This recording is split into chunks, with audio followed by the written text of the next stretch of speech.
Hi guys, Christine here from Dogs for Life Training and Wellness, and today I want to talk about fleas. And actually, I want to talk about natural flea repellents and things that you could do that are more holistic than using toxic poisons and chemicals on your dog. So if you're like me, there are many of us that prefer not to use the spot on flea and tick killer, primarily because of the severity of potential side effects, one being seizures. So I'm sure we've all seen seizures that were taken place after using the flea and tick medications. And so I just want to give you some tips on some things that you could do to manage fleas and ticks, particularly fleas at this moment. So ticks come out early in the spring, kind of more like in May in the Chicago area is when we see a lot of them. But we are now in mid-July, and so this is where we tend to see more fleas. And so in order to manage fleas on your dog, the first thing you have to do is manage your environment. And so you want to keep your grass cut very short, and you want to clear away any tall weeds around your shrubbery and flower beds and so forth, or if you have grassy areas in the yard, you just want to make sure that your lawn and yard is maintained. The second thing that you could utilize is there are a lot of sprays that you could use that are non-toxic. Wondersight makes one. They're a very popular brand, but there's certainly that there are other ones that have essential oils or neems in them, and you just hook that up to your hose, and it comes in a bottle where you turn your hose on, and you could just spray the yard. And with that being said, don't just spray the grass, spray the shrubs from top to bottom and get in all those nooks and crannies and so forth. And just get the yard sprayed. Now, the one thing that's kind of a negative is this season we have had a lot of rain. And so with that rain means you need to keep applying the application over and over again, which I still prefer to do that as opposed to utilizing toxic poisons on my animals. The second thing that you could use out in your yard is diatomaceous earth.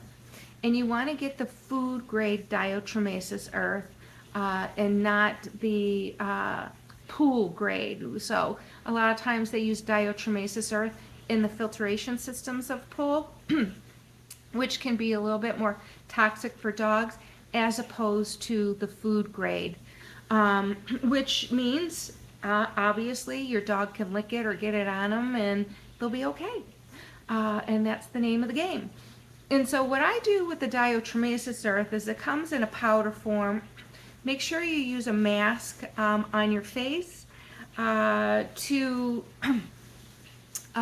keep from breathing in the dust, which can cause lung and throat irritation and so forth. And so I put the diatomaceous earth in a shallow dish, and then I just get my leaf blower and I just point it towards the dish and just kind of circle around it, and it's like a powder, and it just dusts over your yard. You'll just literally see a cloud of dust, and then it just settles onto your yard. And so those are two applications that I generally use in my yard to keep it safe from fleas and ticks and other little varmints that eat my roses or my garden and stuff like that. So it's beneficial in those areas too. And then the next thing I would tend to use is after my yard has been treated, treating your dog. And so there are a lot of flea and tick shampoos, but here's the thing. You don't need to get a specialized shampoo to kill fleas on your dog. And so here's the trick. you actually have to do a dry or semi-dry shampoo.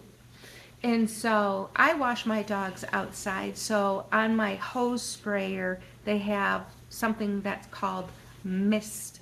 And so it's just a light, when you just kind of want to dampen the coat. You don't want to soak it. You just want to dampen the coat and get that shampoo on and scrub the bubbles into and really lather up your shampoo, and then leave it on.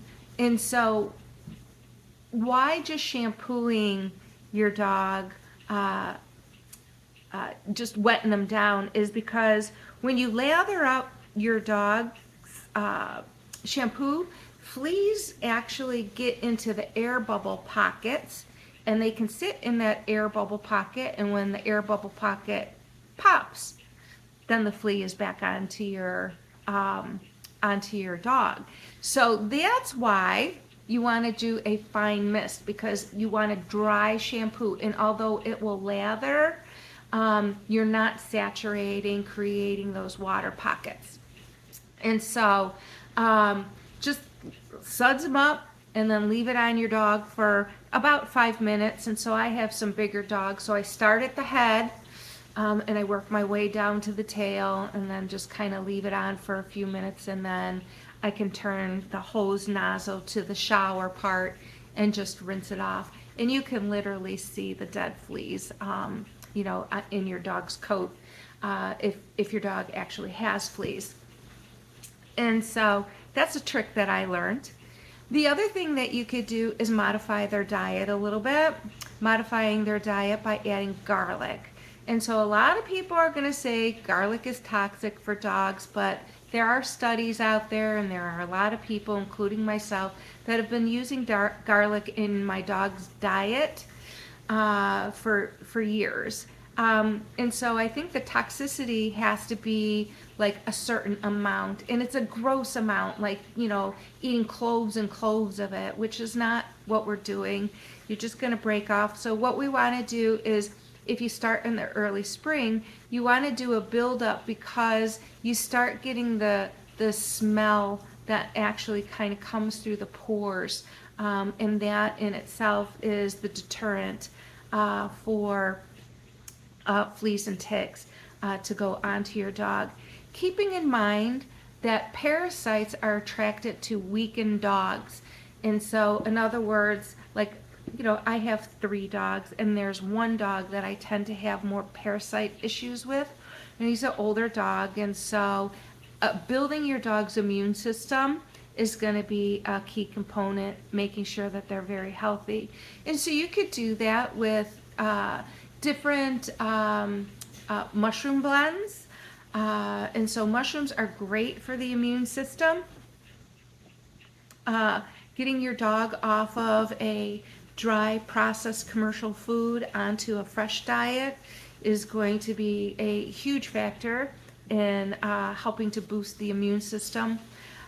So those are some food changes that you could do to help.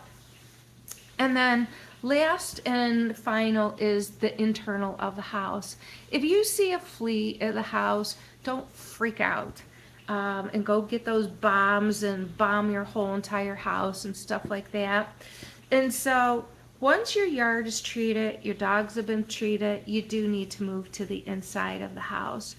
And so the one thing that I do is, I do it anyways, just because I have dogs, and there's dog hair. So I vacuum every single day.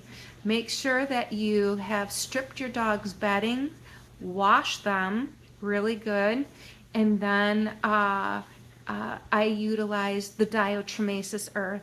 And I have one of those, baby powder. It comes in those white containers, and it's got all the little dots on the top, and you can open and close.